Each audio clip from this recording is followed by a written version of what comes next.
C'est sur la table de la cuisine que nous nous sommes assis ce lundi matin. Notre brunch venait de se terminer. Je lisais le journal du matin en sirotant mon café. Rob, tu peux poser le journal, s'il te plaît, dit ma femme B. Il faut que je te parle. Il faut que je te parle. J'ai posé le journal sur la table. Rob, je te quitte. Je veux divorcer. C'est tout? J'ai demandé, en reprenant le journal pour continuer à lire la section des sports. Rob, je suis sérieuse. Son agitation grandit tandis que je l'ignore. Oh non, Rob. Arrête de lire ce foutu journal et parle-moi. De quoi y a-t-il à parler? J'ai répondu. À part dire au revoir, je n'ai rien d'autre à dire. La perte n'est pas si importante. De toute façon, tu n'as pas été une bonne épouse pendant plus d'1 an. Vas-y. J'ai mis le journal de côté, je me suis levé et j'ai marché jusqu'à mon bureau. J'ai pris un stylo et un carnet sur mon bureau et j'ai ouvert un tiroir pour prendre une enveloppe.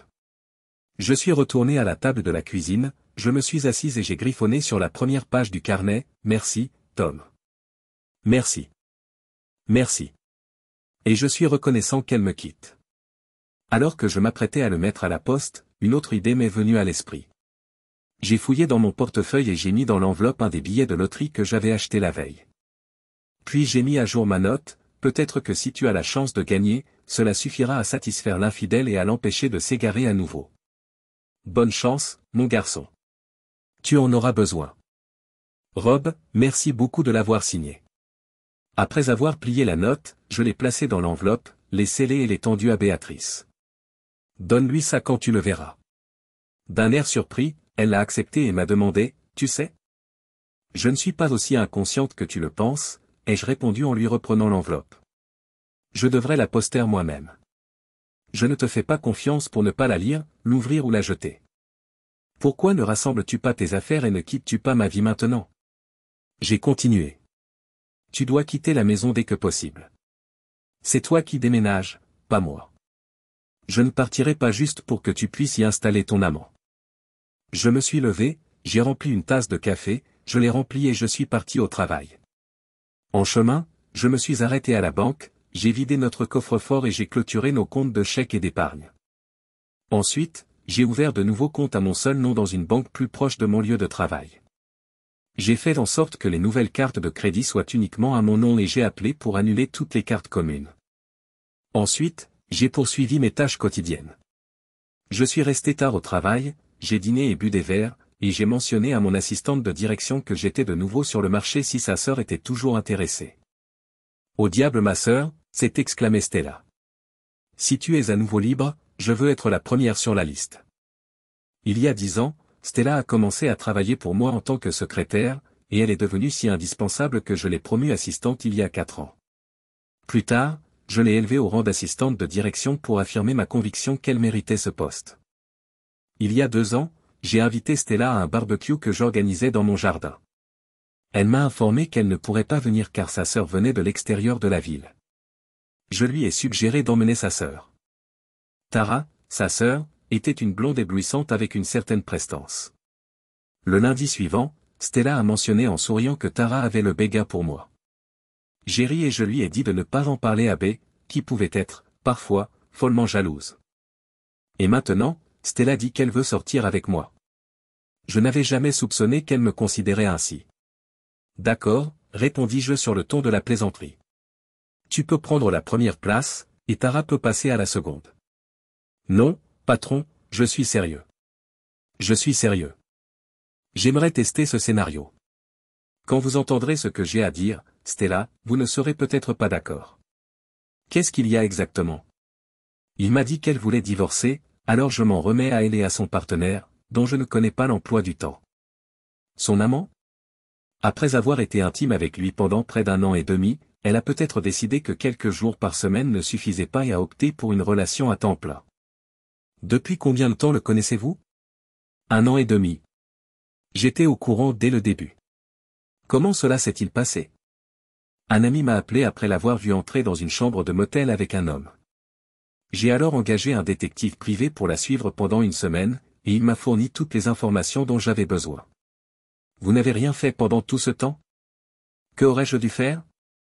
Me mettre en colère et gâcher ma vie? Dans cet état, le divorce est sans faute. Je devrais vendre la maison et partager le produit de la vente avec elle, en divisant tout en deux. Je devrais déménager dans un appartement et renoncer à mon atelier de menuiserie, au garage pour 3 voitures, à la piscine et au jacuzzi. Non, merci. J'ai choisi de l'ignorer et de la laisser s'occuper du ménage, de la lessive et de la cuisine à ma place.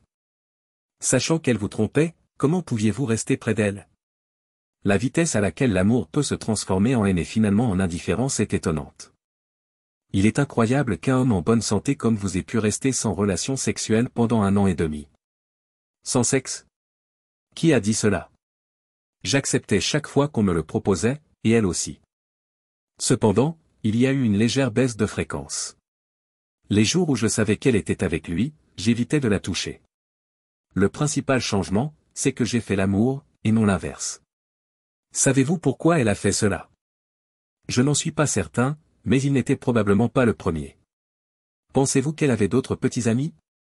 Je ne peux pas le dire avec certitude, mais je sais qu'au cours de nos 10 années de mariage, elle est passée par 4 états d'âme distincts, pour autant que je m'en souvienne.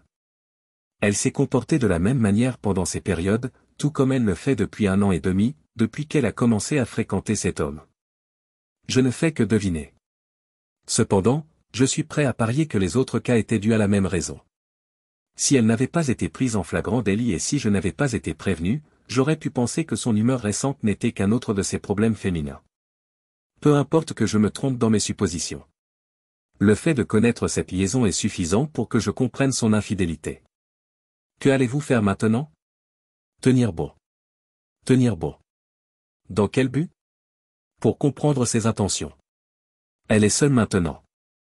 Je lui ai demandé de quitter la maison, j'ai annulé toutes ses cartes de crédit et j'ai vidé les comptes bancaires. Je lui donne ce qu'elle a demandé, le divorce. Elle devra se tourner vers son amant pour obtenir de l'argent pour un avocat, car elle ne gagne pas assez pour subvenir à ses besoins et en engager un, et je ne suis pas sûr qu'il lui en fournira un. Je n'en suis pas certain, mais je suppose qu'ils en ont discuté avant qu'elle ne m'annonce la nouvelle. Tout ce que je dis, c'est que si tu me veux vraiment, tu seras avec un homme marié qui ne sait pas combien de temps durera son divorce. Rob, tu n'as pas la bonne approche. De quelle manière? Si elle demande le divorce, elle prendra le contrôle. Ils vous serviront, et cela pourrait ne pas jouer en votre faveur. Vous ne savez pas ce qu'elle pourrait faire. Elle pourrait vous obliger à quitter le domicile et à le lui céder jusqu'à la fin des audiences. Que se passerait-il si elle déposait une ordonnance restrictive, invoquant des violences physiques et mentales, vous empêchant de vous approcher d'elle et de la maison? Patron, vous devez prendre les choses en main. Vous devez contrôler la situation. Au lieu de réagir à ses mouvements, forcez-la à réagir aux vôtres. De plus, vous pouvez m'être d'une grande aide. Vous aider? Comment? Et si elle n'a pas de dossier et que vous attendez qu'elle agisse? Et si elle ne reçoit pas l'argent de son amant? Elle pourrait s'en servir comme levier contre vous plus tard, nous mettant tous les deux dans une position compromettante d'adultère. Lorsque vous l'accusez d'infidélité, elle se contente de hausser les épaules et de dire « Et alors ?» Vous avez fait la même chose. En déposant une demande, vous déclarez essentiellement qu'à vos yeux, le mariage est terminé et que vos actions postérieures au dépôt de la demande n'ont aucune importance. Juridiquement, vous serez toujours marié jusqu'à ce que le divorce soit prononcé. Techniquement, le fait d'être avec moi pourrait toujours être considéré comme un adultère, mais si la relation ne commence qu'après que vous avez demandé le divorce de B, il est peu probable que le tribunal vous en tienne rigueur. Il semble que je doive rester loin de toi jusqu'à ce que toi ou B intente une action en justice. Si nous l'attendons, cela pourrait prendre des années, ou seulement une semaine. Vous pourriez consulter un avocat demain en début de journée et me signifier votre décision jeudi si vous décidez d'intenter une action. Je pourrais alors passer le week-end à essayer de te convaincre. Essayer de me convaincre? Patron, je suis sérieux. Si je ne fais pas un geste, quel est l'intérêt d'être au premier rang?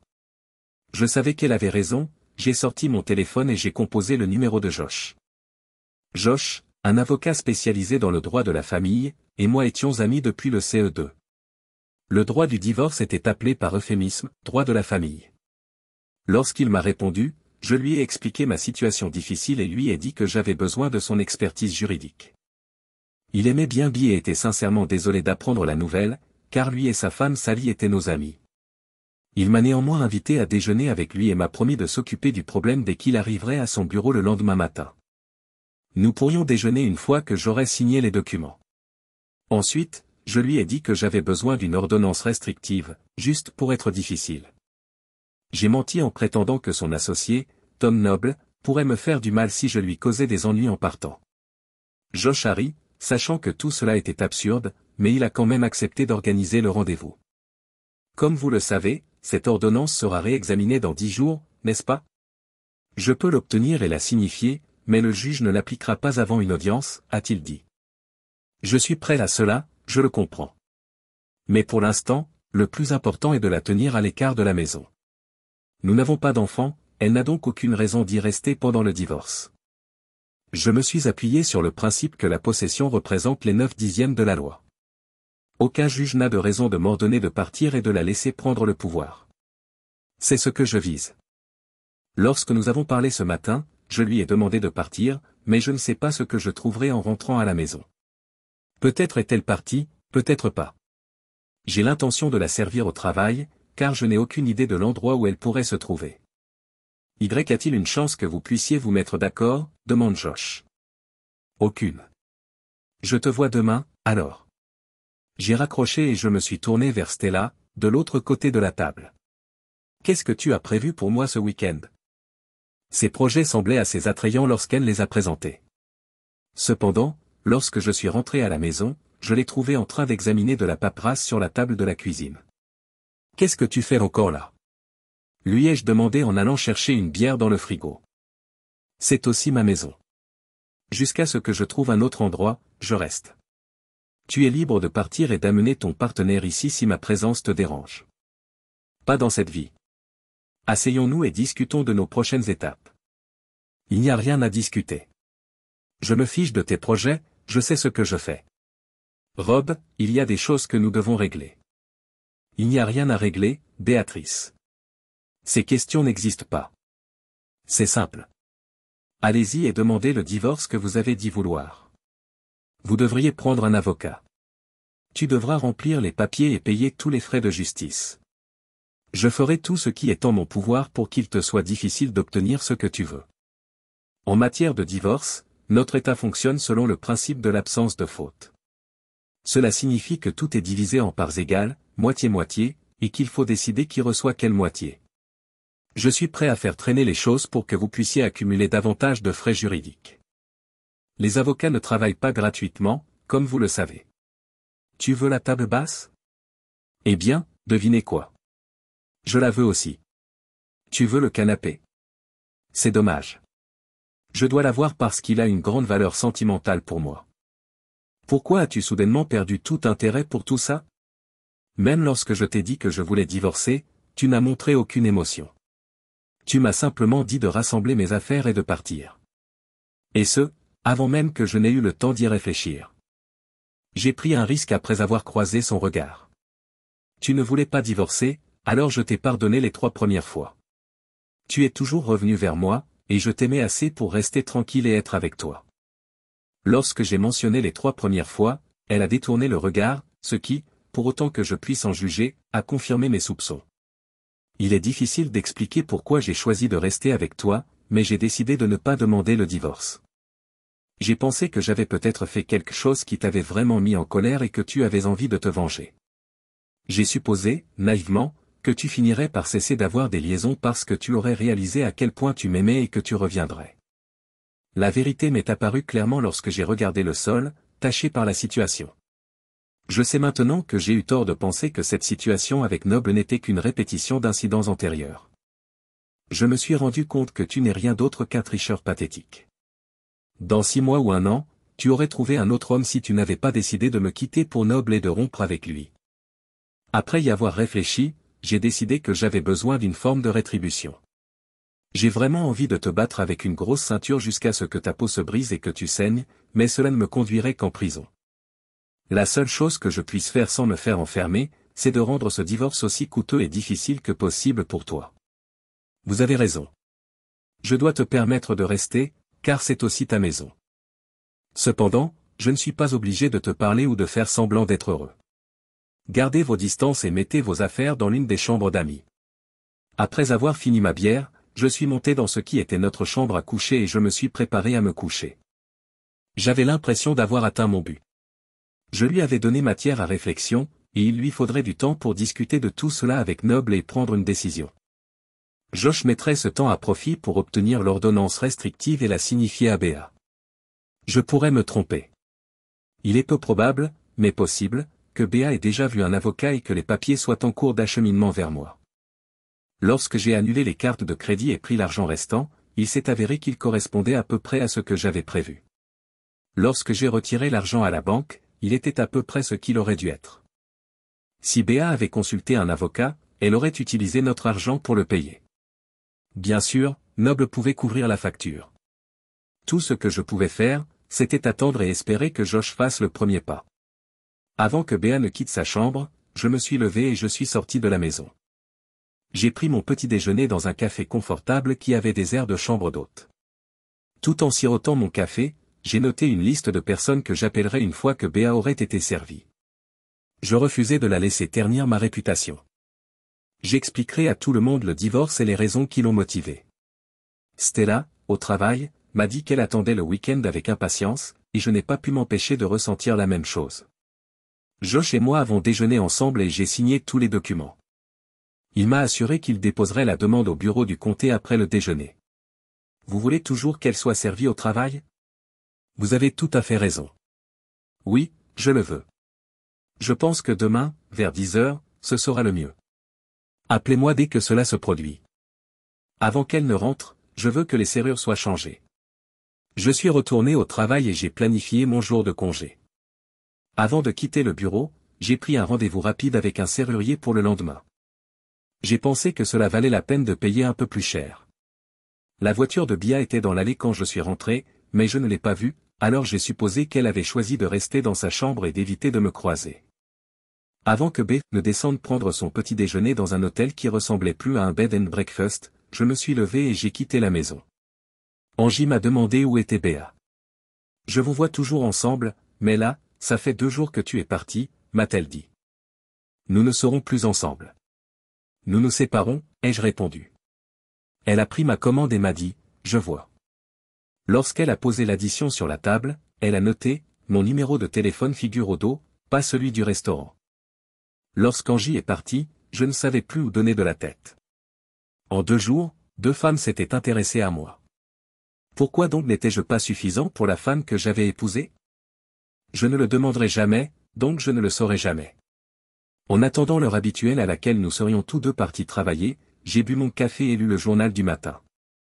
Une fois rentré à la maison, j'ai commencé à emballer les affaires de Béa et à les mettre dans le garage. Josh a appelé pour signaler que les papiers avaient été signifiés à 10h15. Le serrurier est arrivé 20 minutes après que je l'ai contacté. Avant qu'une heure ne se soit écoulée, le véhicule de Béa est arrivé en trombe dans l'allée. L'énorme panneau en carton indiquant « B » et la porte de garage grande ouverte étaient trop évidents pour qu'elle puisse les ignorer. Toutes ses affaires se trouvaient dans le garage. Après avoir regardé l'écriteau, elle essaya d'entrer dans la maison. Naturellement, ses clés ne fonctionnent pas.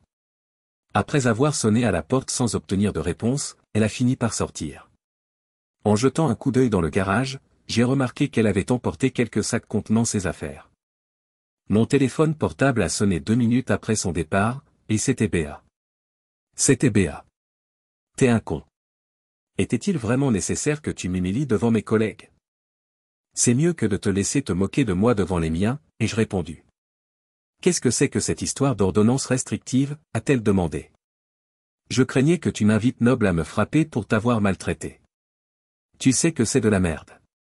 Il faut que j'aille à l'intérieur pour prendre quelques affaires. Je n'ai pas changé le code de la porte du garage, donc ton ouvreur fonctionnera.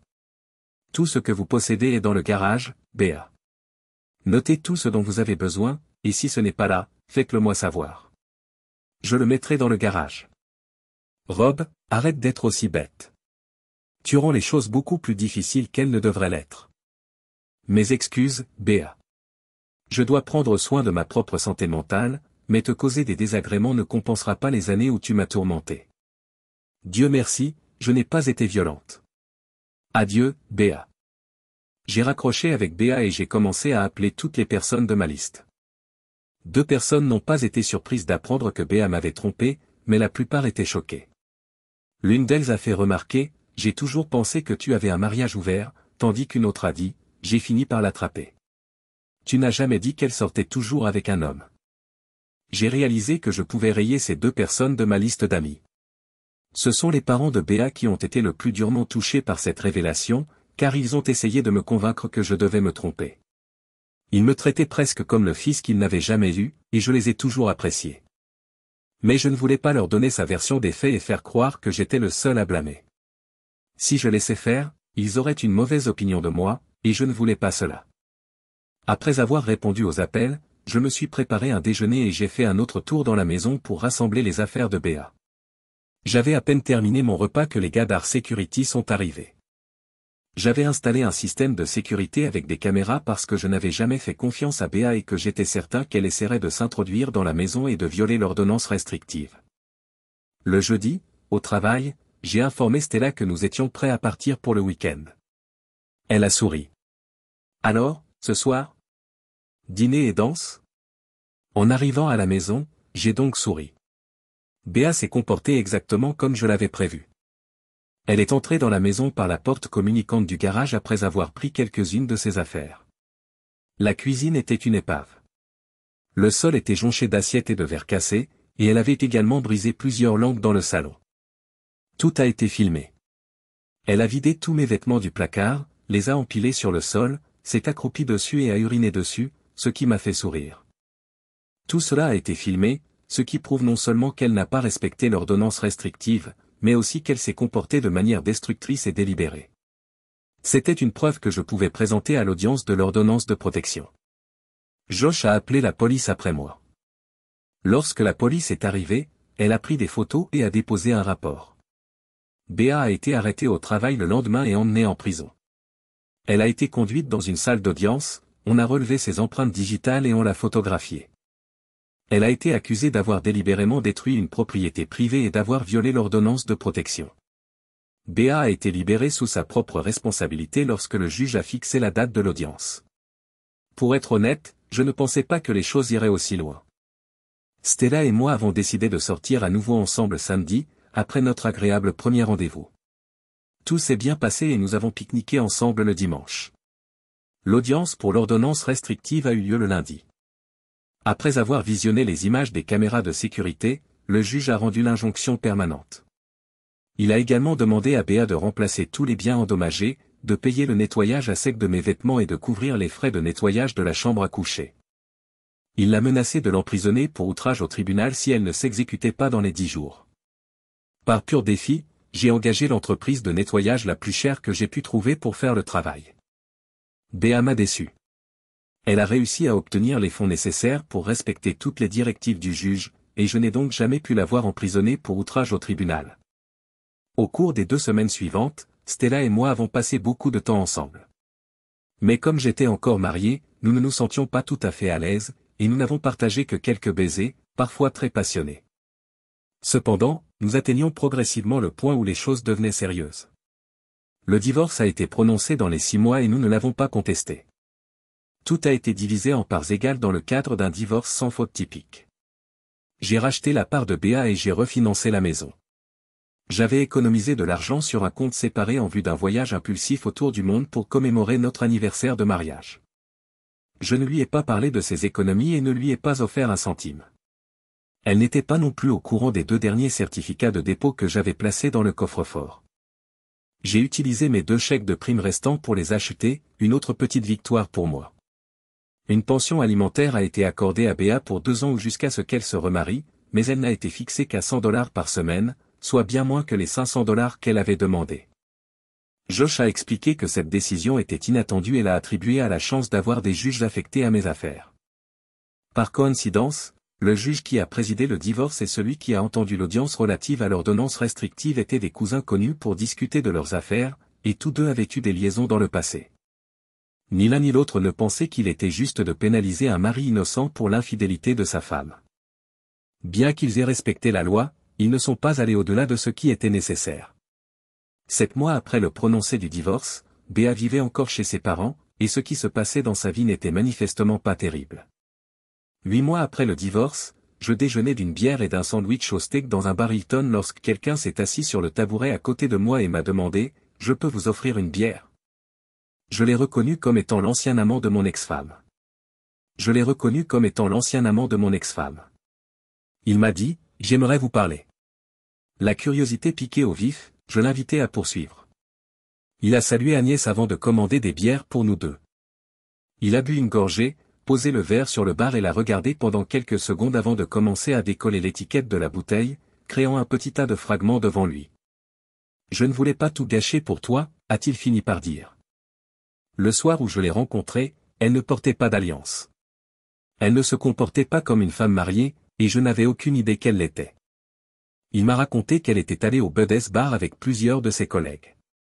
Elle a accepté son invitation à danser et l'a encouragé à s'asseoir avec elle et ses amis une fois qu'il lui a offert un verre. Après avoir dansé 3 fois de plus, elle a accepté de sortir avec lui. Au bout d'un mois, il lui a avoué qu'il faisait l'amour dès qu'il le pouvait, car il était tombé profondément amoureux d'elle. Il vivait dans un appartement avec 2 colocataires, ce qui signifiait qu'ils devaient initialement se rencontrer dans des motels. Elle a déclaré vivre avec sa mère handicapée, ce qui rendait son appartement indisponible. Cela a également limité la fréquence de leurs rencontres. Elle aurait dû s'occuper de sa mère et ne pouvait partir que lorsque quelqu'un d'autre était disponible pour s'occuper d'elle. Une fois qu'il a eu son propre appartement, ils ont cessé de se rendre dans des motels. Malgré la rareté de leur rencontre, il est tombé amoureux d'elle et a envisagé de la demander en mariage. Cependant, avant qu'il ne puisse le faire, une connaissance commune l'a interrogé sur sa relation avec une infidèle. Il avait prévu d'acheter une maison suffisamment grande pour accueillir la mère de la jeune femme et eux deux. Alors qu'il s'apprêtait à confronter cette connaissance, l'homme lui a révélé que Béa était mariée et qu'elle avait déjà été infidèle, y compris avec son propre frère 2 ans auparavant. Son frère avait mis fin à la relation en découvrant son état civil. Bien que difficile à accepter, votre lettre l'a confirmé. Après avoir gardé l'information pendant une semaine, il l'a abordée et elle s'est effondrée en larmes. Elle a prétendu ne pas vous aimer, vous accusant d'être un alcoolique violent qui l'a maltraité émotionnellement et physiquement. Tout en affirmant qu'elle vous détestait, elle a soutenu que la peur de vos menaces l'avait piégée. Vous auriez promis de la retrouver et de la tuer, elle et ses compagnons, si elle partait. À ce stade, il avait fait quelques recherches et savait qu'elle mentait, ce qui l'a amené à abandonner l'idée de la demander en mariage. Néanmoins, en raison de ses prouesses au lit, il l'a laissée emménager avec lui après que vous l'ayez mise à la porte. Tout allait bien tant qu'elle acceptait de rester décontractée. Mais lorsque le divorce a été prononcé et qu'elle a commencé à parler de mariage, il a mis fin à la relation. Ayant été témoin des conséquences de l'infidélité dans sa propre famille, il croyait fermement au dicton « infidèle un jour, infidèle toujours ». C'est ce qu'il a dit à Béa. Il lui explique qu'ils peuvent entretenir une amitié, mais rien de plus. Quelques semaines plus tard, lorsqu'il est rentré du travail, elle avait disparu. Il y a des rumeurs selon lesquelles tu savais depuis le début qu'elle et moi étions ensemble, dit-il en avalant une nouvelle gorgée de bière. Pourquoi n'as-tu pas divorcé immédiatement au lieu de laisser les choses se poursuivre? Vous l'avez dit vous-même, elle était vraiment bonne au lit. J'ai décidé d'ignorer la situation. Quelqu'un ferait la cuisine, le ménage et la lessive pendant que je jouirais d'une vie de loisirs. Si elle n'avait pas annoncé son départ et demandé le divorce, les choses auraient pu continuer ainsi. Je n'aurais jamais pensé dire ça un jour, surtout à toi, mais ça me manque de l'avoir dans mon lit, dit-il en buvant une nouvelle gorgée de son verre. Il a fini sa bière, s'est levé, a fouillé dans sa poche, on a sorti quelque chose, l'a posé sur le comptoir et l'a poussé vers moi. Qu'est-ce que c'est? Demandai-je en le voyant me tendre le billet de loterie. C'est le billet gagnant. Tu gagnes cette moitié. J'ai attendu de te le donner maintenant, pour que tu n'aies pas à le partager avec elle pendant le divorce. À bientôt, a-t-il dit en s'éloignant. J'ai regardé le bordereau. Le montant du chèque de banque était étonnant, c'était une somme énorme, énorme. Lorsque je suis retourné au bureau, mon assistant, Jean, a remarqué mon expression et m'a dit « Vous avez l'air du chat qui vient de manger le canari. » C'était un bon déjeuner, demande Jean. Le déjeuner était excellent.